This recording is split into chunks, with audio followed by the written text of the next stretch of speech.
नमस्कार दोस्तों, OCN network में आपका स्वागत है। मैं हूं ओमकार चौधरी। देखिए, पिछले कुछ समय से जो कुछ चल रहा है, जिसको आप देश देख रहा है, और बड़ी कई बार लगता है ऊहा-पोह की सिचुएशन है, असमंजस सी की सिचुएशन है। एक भ्रम पैदा करने की कोशिश की जा रही है, लोगों को उकसाने का प्रयास किया जा रहा है। अलग-अलग मंचों पर जहां हमारा जाना होता है, वहां भी हम इन चीज़ों को रखते हैं, रखना ही चाहिए। और बिना अ, लाभ, हानि और क्या होगा, क्या नहीं होगा, अगर इस उम्र में आकर के भी हम इन चीज़ों को कैलकुलेट करने लगेंगे और नपे-तुले और जिसको कहते हैं पॉलिटिकली राइट दिखना, अगर वो सब चीज़ें हम करेंगे तो जो लोग एक चोला पहन करके राष्ट्रवाद का वो जो एक अलग तरह की ही भूमिका में दिखाई दे रहे हैं, तो उनको थोड़ा-सा बेनकाब करना ज़रूरी है। उनके बारे में सजग करना ज़रूरी है। लोग सजग होंगे, नहीं होंगे, वो बात की बात। लेकिन मैं कुछ चीज़ें रखूँगा इस कार्यक्रम में, और मेरे साथ एक्चुअल में मेरी उम्र के नहीं, बल्कि मेरी उम्र से लगभग आधे, लेकिन वास्तव में राष्ट्रवादी और एक सजगता के साथ चीज़ों को देखने वाले, रखने वाले, कहने की हिम्मत रखने वाले जुड़ रहे हैं, संदीप आर के सिंह। उनको वैसे आप सुनते रहे हैं अलग-अलग चैनलों पर। बहुत शुरू में अपने साथ भी उनके प्रोग्राम हुए, लेकिन प्रारब्ध चैनल से हैं, उनके सीनियर अवनीश जी, उनके साथ मैं जुड़ता रहा और वो मेरे साथ भी जुड़ते रहे हैं। संदीप को जोड़ करके सीधे बात करते हैं इस मुद्दे पर, कुछ प्रकरण को आपके और उनके सामने रखते हुए। संदीप जी, बहुत स्वागत है आपका। नमस्कार सर। नमस्कार। मेरा अहोभाग्य कि आपके चैनल पर, आपके प्रतिष्ठित चैनल पर आपने विषयों के लिए मुझे बुलाया, और आपने जो बातें कह दी वो गंगा जल फिल्म में अजय देवगन को बोलते हैं मुकेश कि सर आपने कह दिया, बस सीना चौड़ा हो गया हमारा। तो वही फीलिंग आ गई है सर कि आपके मुख से तारीफ सुन ली, सीना चौड़ा हो गया हमारा सर। बहुत धन्यवाद आपका। देखिए, मैं कुछ प्रकरण रख देता हूं दर्शकों के सामने जो हुए हैं हाल में। अचानक मध्य प्रदेश का एक आईएएस है, संतोष वर्मा, उसका बयान वायरल होता है या किया जाता है। वो कहता है कि हम तो समानता तब समझेंगे जब हमारे साथ किसी ब्राह्मण लड़की की शादी हो, कराई जाए, या ब्राह्मण की लड़की हमारे साथ शादी करे, हमारी पत्नी बन करके आए, इस तरह की उन्होंने बयान दिया और उसको वायरल किया गया, उस पर बहुत एक वितंडा खड़ा किया गया। दूसरा, जो एडवोकेट अनिल मिश्रा हैं, वो मध्य प्रदेश से चल करके उत्तर प्रदेश तक आ जाते हैं। वो मध्य प्रदेश में जो रायता फैला रहे थे उससे पहले वो भी सबने देखा है, और उसके बाद उत्तर प्रदेश तक आ जाते हैं। इनकी तहकीकात अगर करें तो ये जो संतोष वर्मा है आईएएस, ये दिग्विजय सिंह का करीबी है। ये जो अनिल मिश्रा है, ये एनएसयूआई में रह चुके हैं, कांग्रेस के साथ इनका जुड़ाव रहा है। और अचानक फिर पता लगता है कि अखिलेश यादव, जिनके पिताजी ने अयोध्या में कार सेवकों पर गोली चलवाई थी और सरयू भी लाल हो गई थी, अयोध्या की गलियां भी लाल हो गई थी, वो अखिलेश यादव, जिन्होंने आज तक राम मंदिर जाकर के रामलला के दर्शन नहीं किए, वो अविमुक्तेश्वरानंद के भक्त बन जाते हैं। और इनके समय में काशी में इनके ऊपर लाठीचार्ज हुआ था, ये अस्पताल में भर्ती रहे थे और इन पर मुकदमे भी कायम हुए थे। इसके अलावा अगर आप देखें तो आस्था सिंह, एक कानपुर के एचडीएफसी बैंक की कर्मचारी, वो कोई बयान देती है और उसको रातों रात वायरल कराया जाता है। ये कुछ घटनाएं हैं। रुचि तिवारी पर मैंने एक प्रोग्राम था, अभी मैं उस प्रोग्राम का नाम नहीं लेना चाहता, लेकिन उसमें भी मैंने बयान दिया था कि केवल उन चीजों को वायरल किया गया जिसमें या तो वो खुद कह रही है कि उसके साथ क्या हुआ, उसका अपहरण किया जाता, उसका रेप किया जाता, कोई ऐसे ऐसे जो है वो इशारे कर रहा था कि इसे ले चलो, इसको नंगा करेंगे, इस तरह की बातें, और उसके बाद उसको देश की बेटी बना करके प्रधानमंत्री नरेंद्र मोदी पर अटैक किए गए। उसके पहले के कुछ वीडियो अगर देखें उठा करके तो समझ में आता है कि वो किस तरीके से प्रवोक कर रही थी उस भीड़ को, जो वहां पर 2-3 दिन से लगातार प्रदर्शन कर रही थी यूजीसी को लेकर के। और पानी मिल गया क्या, पानी मिल गया क्या, इस तरह की बातें करके वो उनका पीछा कर रही थी।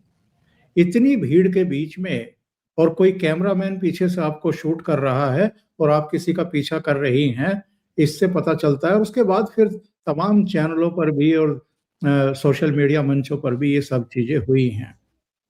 अभी पता चल रहा है कि अविमुक्तेश्वरानंद जी गौ माता को राष्ट्र पशु घोषित करने या ये इस तरह की मांग को लेकर के और योगी आदित्यनाथ पर हमला करते हुए लखनऊ कूच की तैयारी कर रहे हैं। और ये कब हो रहा है? जब उत्तर प्रदेश के विधानसभा चुनाव में अब 1 साल भी पूरा बचा नहीं है। तो संदीप जी, इन सर सारे डॉट्स को जब आप जोड़ते हैं तो आपको क्या लगता है, ये स्वतः स्फूर्त है या पूरी तरीके से डिजाइन है? सर सारे डॉट्स को जब कनेक्ट करता हूँ तो इतिहास को वापस रिपीट करते हुए देखता हूँ, और आपने जितनी घटनाओं का जिक्र किया सबका अपना इतिहास में एक रिपीटिशन है। अभिमुक्तेश्वरानंद जो उमाकांत वटेवर है, जो कभी शंकराचार्य बना नहीं, जो स्वयं घोषित है, और जिसके गुरु रूपानंद के बारे में कितनी बातें आती हैं, सोनिया गांधी के साथ हंसते खिलखिलाते फोटोज हैं।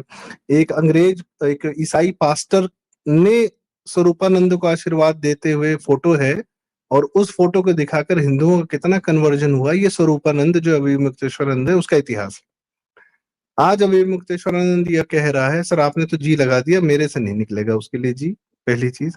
दूसरा, इसने गायों की बात की। सर 1000 साल पहले, अभी जनवरी में मोदी जी ने सोमनाथ मंदिर के 1000 साल की प्रतिस्थापना किया, उसके इतिहास पर पूरा भव्य कार्यक्रम किया, सब कुछ किया, 2 दिन वहां रहे। सोमनाथ के मंदिर को तोड़ने के लिए जब मुसलमान आक्रांता यवन मलेक्ष आते थे तो वह गायों को सामने रखते थे ताकि हिंदू उन पर वार न कर सके। गायों के पीछे छिप कर आते थे कौन? यवन मलेच्छ मुसलमान आक्रांता। ये गायों को सामने रख के कौन अपनी राजनीति सीखना चाह रहा है? अभिमुक्तेश्वरानंद ना सर। ये तो गया था उद्धव ठाकरे के लिए, उसको बैटिंग करने के लिए। ये तो अब ये कहाँ कहाँ गया है। अभी मैं बात बताऊं सर, अगर गलती से अलीशेख यादव, समाजवादी वाले अलीशेख यादव जो है, वो अगर वापस मुख्यमंत्री बन जाएंगे तो ये सैफई में फिर से जो बॉलीवुडिया नाच होता था, ये अभिमुक्तेश्वरानंद वहां पर बॉलीवुडियों के नाच देखते हुए आपको पाए मतलब मिलेगा। ये उस हद तक का क्यों? अंबानी की शादी में क्यों गए थे? कि बुला लिया तो तुम चले गए? बहुत सारे लोग तो नहीं गए। रामभद्राचार्य जी हैं, तमाम संत हैं, हमारे शिरोमणि हैं, वह तो नहीं गए। खैर, दूसरा आपने उदाहरण दिया इनका, ये क्या कहते हैं, जिसका इतिहास है, जो कांग्रेसी जिस तरीके से अनिल मिश्रा जी और इस प्रकार के लोग हैं जो आपस में ही सरफटौल कर रहे हैं, दिखा रहे हैं कि सरकार जो है भाजपा इन्वॉल्व है। सर ये केजरीवाल का रेपिटेशन है। ये सन 2009 के बाद जब आडवाणी जी को हरा दिया इन लोगों ने, तब इन्होंने कहा कि भाजपा को तो हमने कोने कर दिया है, अब आपस में कांग्रेस और केजरीवाल सरफटौल करेंगे और मिलके सरकार बनाएंगे। जो दिल्ली में इन्होंने कार्य किया कि जो हिंदू का वोट है वो बट जाए, या जो एंटी कांग्रेस वोट है वो बट जाए। अभी क्या हो रहा है? भाजपा सवर्ण विरोधी है, भाजपा दलित विरोधी है, भाजपा यह विरोधी है, भाजपा वह विरोधी है। ये सवर्ण सर, ये जो सवर्ण राजनीति करने वाले लोग हैं, सो कॉल्ड, मैं सवर्ण शब्द का इस्तेमाल नहीं करना चाहता हूँ, ये अपने सामान्य वर्ग की जो राजनीति करने वाले लोग हैं, मैं उत्तर प्रदेश में सर इनको हर पार्टी में बिखरा हुआ पाता हूँ। लॉबी की राजनीति करते हैं ये, इनकी अपनी कोई पार्टी वार्टी नहीं है। ये समाजवादी पार्टी में भी पाए जाएंगे, ये आपको बसपा में भी पाए जाएंगे, वहां से भी टिकट लेंगे पैसा देके, भाजपा में भी पाए जाएंगे, और ये निर्दलीय भी पाए जाएंगे, और 2-4 कांग्रेस में भी पाए जाएंगे। क्या है, लॉबी जिंदा रहनी चाहिए, सरकार किसी की हो।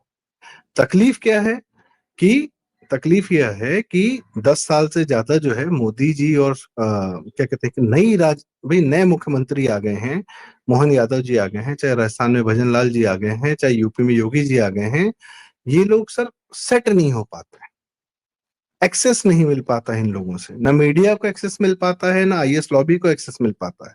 तो करें क्या, इनको हटाएं कैसे?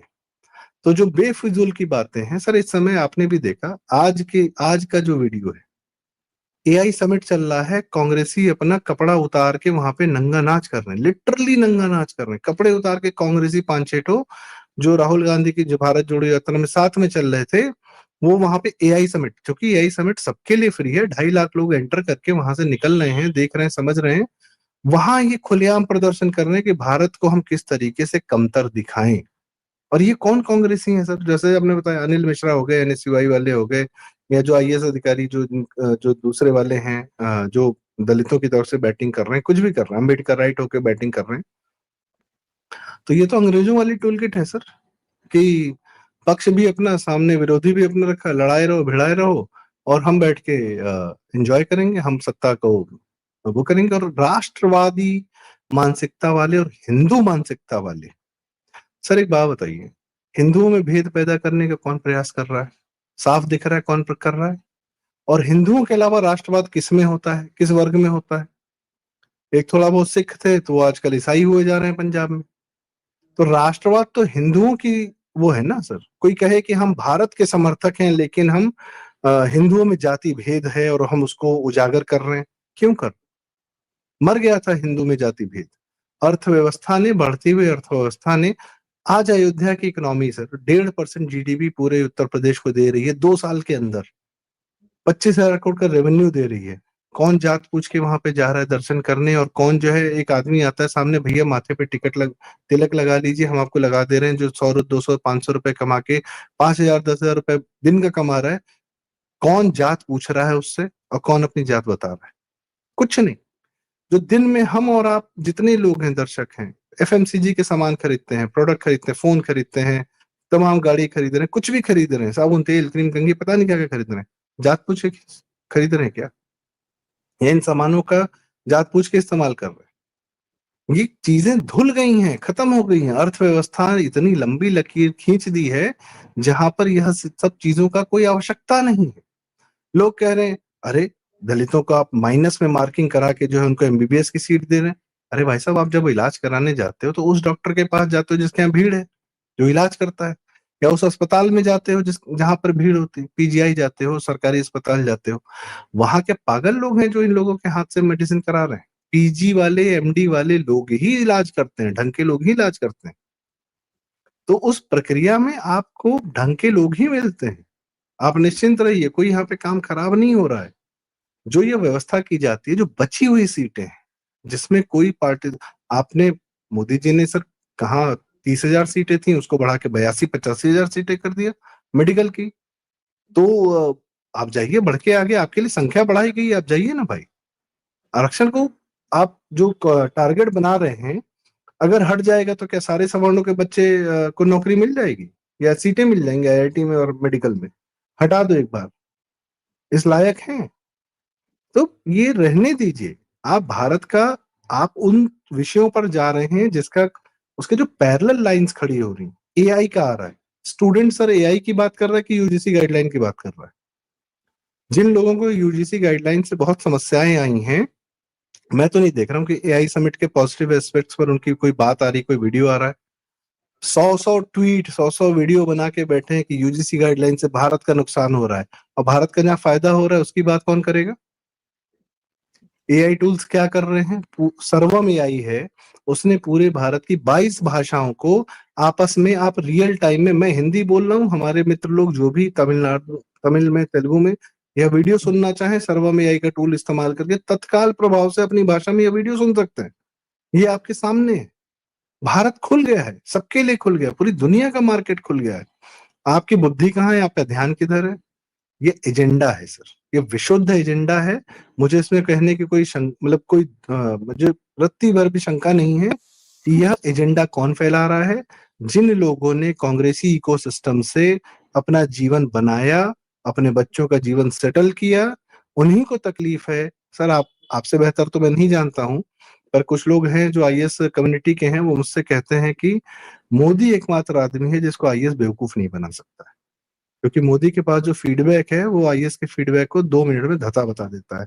और जो वीक चरित्र के लोग हैं, इस लॉबी को कौन चाहिए? अखिलेश चाहिए, तेजस्वी चाहिए, राहुल गांधी चाहिए, नेताओं के अय्याश बच्चे चाहिए जिनको बेवकूफ बना के स्कीम्स निकाल के स्कैम कर सके। तो दिल्ली में और एक पत्रकारिता गिरोह है सर, दिल्ली लुटियंस मीडिया, उनको उनको ये लगता है कि भाई ये कौन आ गए बाहर से, गांव देहात से उठ के हम पे राज करने के लिए। जब मोदी जी ईटी नाउ के, टाइम्स नाउ के समिट में, टाइम्स नाउ कौन? Bennett and column, Vineet Jain, जिसका टाइम्स ऑफ इंडिया का एडिटर ये कहता था कि भारत में प्राइम मिनिस्टर के बाद सबसे महत्वपूर्ण पोस्ट होती है टाइम्स ऑफ इंडिया का एडिटर। पड़गांवकर थे कोई साहब थे। साहूज ने खरीदा था ये बेनेट एंड कॉलम अंग्रेजों का अखबार था। तो उस समय का कौन ऐसा रईस आदमी था जो अंग्रेजों से अखबार पूरा खरीदा, मीडिया चलाया? यही लोग थे, इन्हीं की संततियां थी। तो ये लोग तो जब जब इनके यहाँ बैठ के मोदी जी ये कह देते हैं कि जब मेरे बारे में इतना अच्छा जानते हो तो ईटी में छापते क्यों नहीं? जब अरुण पुरी के सामने इंडिया टुडे में कह देते हैं कि आर्मी के डिफेंस की डील्स और डोल्स पूरी दुनिया जानती है, किसका नुकसान, देश का नुकसान करते हो, and the entire India knows and the Lutyens Delhi surely knows, ये अंग्रेजी में बोला था मोदी जी ने। ये तकलीफ है कि ये कौन आ गया बाहर से हम पर रूल करने, हम भारत को कंट्रोल करते थे। दिल्ली, अब क्या बताएं सर, वो सत्ता के करीब रहने वालों का क्या और सत्ता का एक्सेस चाहने वालों का क्या व्यवहार होता है। अब आप तो बेहतर जानते हैं सर, आपने तो पूरा जीवन देखा, आपका अनुभव से तो ज्यादा मेरा अनुभव नहीं है, पर बस यही देख रहा हूं कि इतिहास रिपीट हो रहा है इस समय।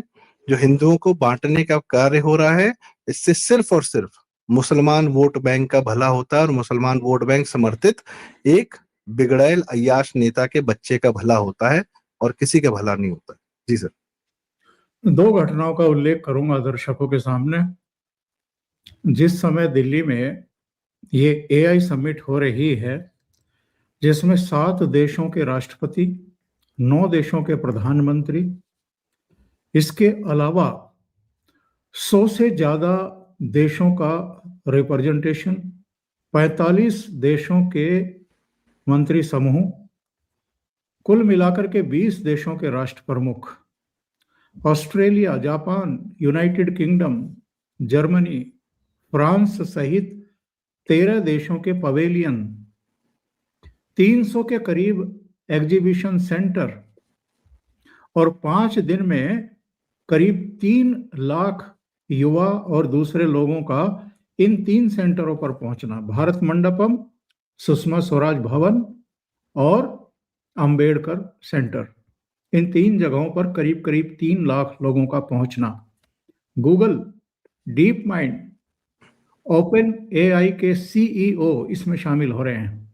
एनवीडिया, माइक्रोसॉफ्ट, मेटा, क्वालकॉम जैसी कंपनियां, उनके शीर्ष नेतृत्व, 40 ग्लोबल और भारतीय कंपनियों के सीईओ, और जिनका खास तौर से जिक्र करूंगा, फ्रांस के राष्ट्रपति मैक्रो और ब्राजील के राष्ट्रपति लुला दा सिल्वा। ठीक इसी समय अमेरिका के राष्ट्रपति डोनाल्ड ट्रंप, वो जो गाजा के लिए पीस ऑफ बोर्ड बनाया है, उसकी मीटिंग बुलाते हैं और एक आपत्तिजनक बयान देते हैं फिर से कि मैंने 200% टैरिफ की धमकी दी थी मोदी जी को और शहबाज शरीफ को, तब जाकर के सीज फायर हुआ है। कुछ और बातें उन्होंने वहां कही हैं। ठीक इसी समय ये गाजा के लिए पीस ऑफ बोर्ड की बैठक बुलाने का मतलब क्या था? इतने बौखला गए कि दिल्ली में जो इतना बड़ा काम हो रहा है, इतने देशों के प्रतिनिधि और इतने देशों के राष्ट्रपति और प्रधानमंत्री और उपराष्ट्रपति पहुंचे हुए हैं, वहां से किसी भी तरीके से ध्यान डाइवर्ट किया जाए। भारत सुपर पावर बनने की दिशा में अगर बढ़ रहा है और पूरी दुनिया अगर ये कहने लगी है कि भारत से हमें अब उम्मीदें हैं, यूरोपियन यूनियन जिसकी छतरी के नीचे 27 देश हैं और जो नहीं है उसकी छतरी के नीचे नॉर्वे, स्विट्जरलैंड और यूनाइटेड किंगडम, उन्होंने भी हमारे साथ एफटीए साइन कर लिया अलग अलग रूप स्वरूपों में। मोदी जी ने कहा अभी पिछले हफ्ते कि कुल मिलाकर के 38 देशों के साथ हमारे एफटीए साइन होने जा रहे हैं। तो ये जो जलन है ये वॉशिंगटन डीसी से लेकर के और 10 जनपद तक अब किस निचले स्तर पर उतर गई है, आप इसी से अंदाजा लगाइए, जिसका जिक्र अभी संदीप ने किया है कि अपनी टी शर्ट उतार करके कुछ मुट्ठी भर यूथ कांग्रेस के नेता वहां प्रदर्शन करने के लिए पहुंच गए। ये नीचता की पराकाष्ठा है, ये गिरने की हद को भी पार करने वाली हरकत है कि इतने देशों के नुमाइंदे यहाँ पर इकट्ठा हैं और आप इस तरह की हरकत, अपनी बौखलाहट, ठीक है, सुप्रिया श्रीनेत से लेकर के तमाम लोगों के बयान तो आने शुरू हो गए थे, वीडियो तो आने शुरू हो गए थे, जलन तो दिखाई दे रही थी, धुआं तो उठ रहा था, लेकिन ये इस तरह की हरकत करेंगे कि वहां जाकर के आप केवल मीडिया में सुर्खियां पाने के लिए या दुनिया भर के देशों को ये मैसेज भेजने के लिए कि भाई किसी ना किसी रूप में इसका विरोध हो रहा है, लेकिन विरोध कौन कर रहा है? और ये जो हरकत है, चलो डोनाल्ड ट्रंप तो जैसा भी है और जैसी उसने भद पिटवानी थी अमेरिका की पिटवा चुका है, और उसका उसका तो जो कार्यकाल है वो पूरा कर ले नहीं कर ले अलग बात है, लेकिन ये लोग तो, एक होता है कि आप किसी के मन से उतर जाएं, ये तो सीधे आंखों से नीचे गिर रहे हैं। तो कांग्रेस अपनी इन हरकतों की वजह से ही इस दशा को प्राप्त हुई है। संदीप जी। सर अपने चरित्र की वजह से सर, दुर्योधन का महाभारत में एक वक्तव्य है जो उसने श्री कृष्ण को कहा कि हे कृष्ण, मैं अपना धर्म अधर्म जानता हूं पर यह मेरा चरित्र है, मैं इससे हट नहीं सकता। ये कांग्रेस का चरित्र है। ये कांग्रेस किसने पैदा की? अंग्रेजों ने जब देखा कि मुझे भारत द्रोही चाहिए जो उन लोगों से लड़ सके जो भारत की स्वतंत्रता के लिए लड़ रहे थे, उनसे लड़ने के लिए कुछ भारतीय चुने, वो कांग्रेसी थे। वो आज भी वही। इन कांग्रेसियों का काम क्या है सर? कब नहीं देश बेचा इन्होंने। इंदिरा गांधी ने यूएसएसआर के हाथों बेचा, कम्युनिस्टों को अपने सर पे बिठाया, पूरी शिक्षा व्यवस्था सब कुछ सौंपी। नेहरू ने तो जो किया सो किया। भारत में एंटरप्रेन्योरशिप और बिजनेस का जो माहौल था सर, साइंटिफिक क्या कहते हैं टेम्परामेंट था, 47 से पहले कहीं ज्यादा था। नेहरू के आने के बाद वो ध्वस्त हो गया। सिर्फ और सिर्फ आईआईटी भी नहीं बनाए थे उसने, यह माहौल बनाया कि यहाँ से पढ़ो और सीधे जाओ विदेशियों की सेवा करो। वही इंदिरा गांधी, वही राजीव गांधी और सोनिया गांधी के कार्यकाल में कहता बम फट रहे थे कि भैया ये देश सुरक्षित नहीं है, पढ़ लिख लो, लेकिन इस देश का कुछ नहीं हो सकता। सर मैं 2014 में, मुझे अपने दोस्तों की, अपनी स्वयं की मानसिकता याद है, इस देश का कुछ नहीं हो सकता। इस पर एक फिल्म बना दी इन लोगों ने, रंग दे बसंती, यही डायलॉग मार मार के। आज यह भारत कह रहा है, यह अभी सर 2008-9 में जब हम लोग जब भी फोन नए नए इस्तेमाल करते, फीचर फोन इस्तेमाल करते थे, तब आईफोन आया था 2004-5 के दौरान, ब्लैकबेरी आया, उसके बाद जो है एंड्रॉइड आया। उस समय ऑपरेटिंग सिस्टम जो है दुनिया की नई टेक्नोलॉजी थी कि इस तरीके के फोन्स आ रहे हैं जो आपको एप्स की सुविधा दे रहे हैं।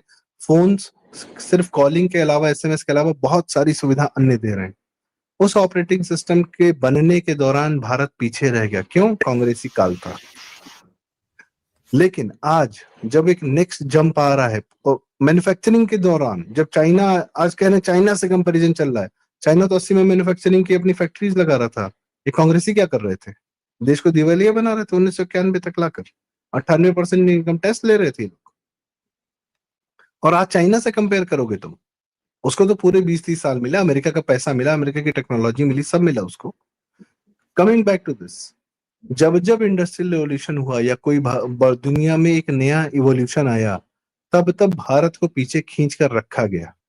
आज भारत तैयार नहीं है पीछे रहने के लिए, आज लीड ले रहा है। मिसिंग द बस एक शब्द होता है जो बार बार कहा जाता है कि we miss the bus, we miss the bus. No, now we are not going to miss the bus. We'll drive the bus. और 20 देशों के जो राष्ट्राध्यक्ष हैं वे बस की पिछली सीट में बैठे हुए हैं सारे के सारे। और जितने एआई के हमारे बड़े बड़े टेक्नोलॉजिकल कंपनीज वाले आए हैं। और एक बात और बताऊं सर, लोग कह रहे हैं कि मैक्रोन ने कहा कि ये जो भारत दुनिया के बड़े बड़े सीईओज हैं, भले टेक्नोलॉजिकल कंपनीज के हैं या फ्रांस में आपके ब्रांडिंग वाले हैं, सब हैं, वो सब इंडियंस हैं। नहीं, मैं करेक्शन करूंगा, वो सब हिंदू हैं। हिंदू मानसिकता, हिंदू परिवारों के जो संस्कार होते हैं वह उनमें है, उनमें हिंदू संस्कार हैं, इसलिए वो प्रोडक्टिव होकर वो वहां पहुंचे हैं। भारतीय होना, इंडियन होंगे पर वो मूल रूप से भारतीय हैं, उनके परिवारों की मानसिकता भारतीयता से जुड़ी हुई, यह उनको दुनिया में सर्वोपरि बनाता है। और अब मोदी जी ने यह तय कर दिया एआई समिट से कि अब हम सिर्फ टूल्स बना के आपके कुली बनने के लिए तैयार नहीं बैठे हैं, हमारे अपने प्रोडक्ट्स होंगे, हमारी अपनी कंपनीज होंगी और आपकी कंपनी से कहीं बेहतर होंगी। चैट जीपीटी की बजाय भारत जीपीटी की बात हो रही है। सर्वम एआई ने ट्रांसलेशन कर दिया है 22 लैंग्वेजेस में। कांग्रेसियों को, इनको तो कपड़े फाड़ने हैं सर, ये अपने चरित्र का अपना निम्नतम स्तर दिखा रहे हैं कि हम, और ये सर ये पता है, ये हमको आपको दिखाने के लिए नहीं है। सोरोस ने बोला था $1 बिलियन दूंगा जो भारत में मोदी की इमेज को खराब करेगा या जो मोदी को हटाने का। ये उसको ऑडिशन दे रहे हैं कि साहब हम तैयार बैठे, हमको पैसा दे दो। रवीश कुमार और बाकी बहुत सारे जो वामपंथी पत्रकार थे वो सब फेल हो गए। नया पैसा देने तो हमको दो, हम बेइज्जत करेंगे सर, हम खुद अपने कपड़े उतार के भारत को बेइज्जत करने के लिए तैयार खड़े हैं, हमको पैसा तो दो। इनकी सर सोर्स ऑफ इनकम क्या है ये कार्यकर्ता? अरे भाई तुम देखो तो सही भारत में बदलाव क्या आ रहा है। तुम कहाँ रह के, सर मैं गोरखपुर के एक गांव के लोगों को जानता हूं जो इस समय 5G इंटरनेट लगाकर शेयर ट्रेडिंग करते हैं, पूरे गांव का अपना पैसा 20-25-50 लाख रुपए की ट्रेडिंग करते हैं, सबको फायदा कमा के देते हैं, क्योंकि भारत की ग्रोथ भी हो रही है, ट्रेजेक्टरी पे ग्रोथ हो रहा है। मैं स्वयं सर, मैं बताऊं, भारत मंडपम में आप एआई समिट की बात हो रही है, मैं स्वयं चूंकि टेक्नोलॉजिकल फील्ड से हूँ, मेरा अपना बिजनेस है, टेक्नोलॉजी में है, वाटर से संबंधित है। मिनिस्ट्री ऑफ रिन्यूएबल एनर्जी, जो ये तमाम ये लोग जिस प्रकार के इवेंट्स करते हैं सर, एआई समिट का तो नाम हो रहा है।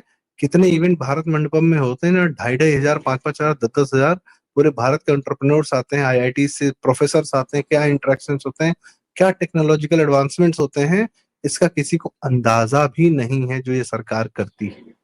और हर मिनिस्ट्री का अलग एक इवेंट होता है, हर हफ्ते एक लगा रहता है। एआई समिट का तो नाम हो गया है। आप भारत मंडपम की शेड्यूल देखेंगे तो भाई साहब देखेंगे, अपने बच्चों को भेजिए वहां पर। दर्शकों से मेरी रिक्वेस्ट है, अपने बच्चों को भारत मंडपम का शेड्यूल दिखाइए और जिस भी मिनिस्ट्री से संबंधित उनका कार्य है वहां भेजिए। आपको आपको आपके बच्चे जो है 2 4 5 साल में करोड़पति नजर आएंगे। वो इतना शानदार माहौल बना दिया गया है। सोशल नेटवर्क नाम की फिल्म थी, उसमें बताया गया कि मार्क जकरबर्ग जो है वो दुनिया का यंगेस्ट बिलियनियर था, क्योंकि अमेरिका ने वो माहौल दिया ताकि एक आदमी जो है वो यंगेस्ट बिलियनर बन सके। आज भारत वह माहौल दे रहा है, और जो जो जनसंख्या, जो रिसोर्सेज आपके पास हैं, और ये सर जो दुनिया भर है ना, ये आग में जलने वाले लोग हैं। अमेरिका में ट्रम्प ट्रम्प के बारे में सर, मैं तो ट्रम्प का धन्यवाद देता हूँ, उसने अमेरिका का मुखौटा उतार के बता दिया कि ये अमेरिका है। इस समय जो ट्रम्प सब कुछ कर रहा है वो सिर्फ और सिर्फ अमेरिका का चरित्र उजागर कर रहा है। और वो अमेरिका का भी नहीं सर, वो ईसाइयत का चरित्र उजागर कर रहा है कि या तो हमारे साथ हो, नहीं तो हम तुम्हें मार देंगे। Either you are with us or against अस, ये जॉर्ज डब्ल्यू बुश जूनियर ने बोला था। और ईसाइयत तो क्या होता है, या तो कन्वर्ट करो या मार देंगे। ये बीमारी वहां से 2000 साल से पहले से पैदा हुई है, और यही चरित्र इनका है। अमेरिका में रिपब्लिकन हो, डेमोक्रेट हो, सबका यही है। क्यों नेटफ्लिक्स और अमेजोन के माध्यम से तुम्हारा अमेरिकन वोक एजेंडा ही परोसा जाता है हमें? क्यों नहीं भारत की कहानियां हमको कहने देते हो? और एक धुरंधर हिट होती है भाई, जितने साल से आए हो, जितनी नेटफ्लिक्स अमेजोन की सीरीज है, सब पे अमेरिकन वोक एजेंडा, एलजीबीटी क्यू, पता नहीं क्या क्या परोसा जा रहा है, परिवार तोड़ने के कार्यक्रम। अरे तुम्हें सीखना है कि भारतीय संस्कार से जीवन कितना बेहतर हो सकता है, और Hindu way of life is the best way of life, ये तुम सीखो। वरना सर इनके जो सबसे रईस, सबसे पावरफुल लोग कहाँ जाके गिरे हैं? एप्स्टीन फाइल्स में 30 लाख पेज का डॉक्यूमेंट है। शर्म नहीं आती इन लोगों को? कोई पूछता है कि एप्स्टीन को अपना वो क्यों बना रखा था? लॉबिंग। यूएसए गवर्नमेंट से आपको अगर डील करना है तो आपको एप्स्टीन के माध्यम से होकर जाना पड़ेगा। ये गंद फैला रखी इन्होंने, इनसे सीखे हम, इन लोग की बात माने। और एक और स्कैम है सर, दुनिया का सबसे बड़ा, उसका ध्वस्त होना बहुत आवश्यक है। एक जो $1 इक्वल टू 90 रुपीज है ना, ये भी ये भी ध्वस्त होने वाला, यही चिढ़ है ट्रम्प की, क्योंकि ये स्कैम ये ध्वस्त होने वाला है। जब ब्रिक्स जो है अब इस साल आएगा तो तबीयत से बताएगा कि दुनिया का सारा व्यापार डॉलर से आउट, असली फिर ये दर्द बैठेंगे वही। और बताएंगे असली दर्द वही है सर। हम्म। लेकिन आखिर में सर सुप्रीम कोर्ट से जब स्टे हुआ यूजीसी की गाइडलाइन, उसके बाद तो ये सारा मामला ठंडा हो जाना चाहिए था। तो इसको जिंदा क्यों रखा जा रहा है और इसको मरने क्यों नहीं दिया जा रहा है? और ठीक है, आपने अधिकार अपना विरोध करना था, विरोध आपने दर्ज कर दिया, वो सरकार तक नहीं पहुंचा है, ये मानना ये मूर्खता है। ये संवेदनशील सरकार है, ये लोगों के सेंटिमेंट्स को देखती है, उसके अनुसार जो करेक्शन करनी होती है वो करती है।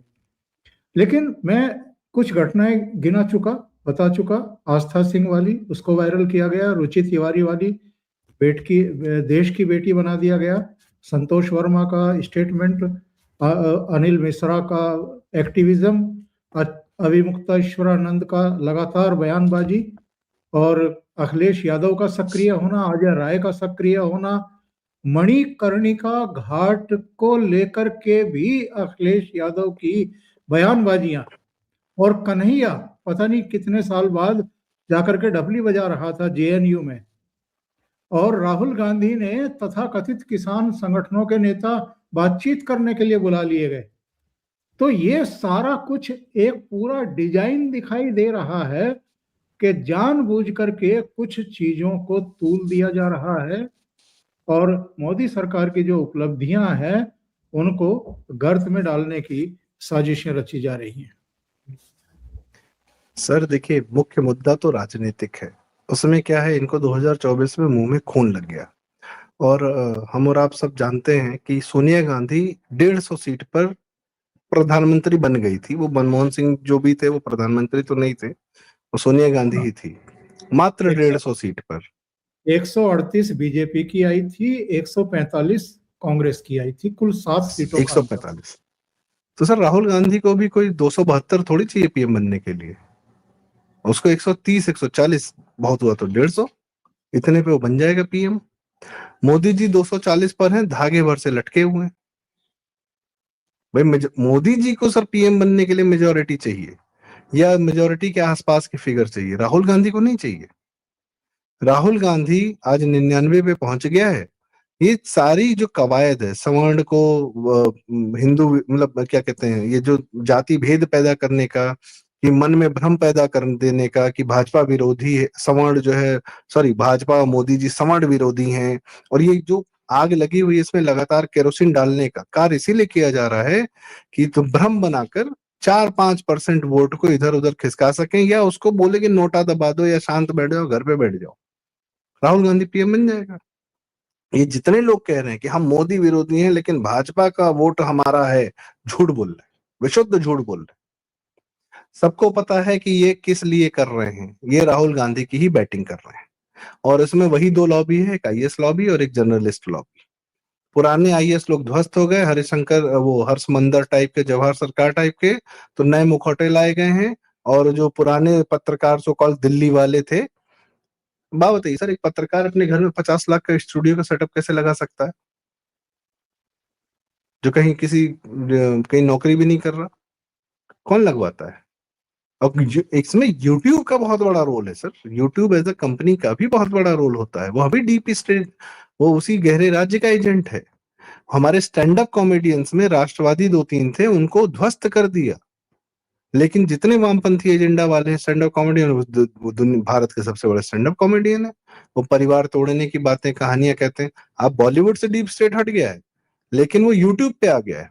कुछ लोग कोचिंग चलाते हैं, वो हमारे लाखों स्टूडेंट्स को भ्रमित करते हैं। कोई बिहार से कर रहा है, कोई दिल्ली से कर रहा है, उनको फंडिंग मिल जाती है, वो हर जगह बड़े बड़े अपने बहुत बड़े कोचिंग सेंटर्स खोल लेते हैं। तो यूट्यूब के भरोसे ही तो खोल रहे हैं। इनको डायरेक्ट अमेरिका जाते हैं सर, बकायदा ट्रेनिंग होती है, उनके वीडियोस फोटोज हैं सबके। अमेरिका जाकर वहां बैठ के यूट्यूब के सीईओ के साथ बैठ के इनकी ट्रेनिंग होती है।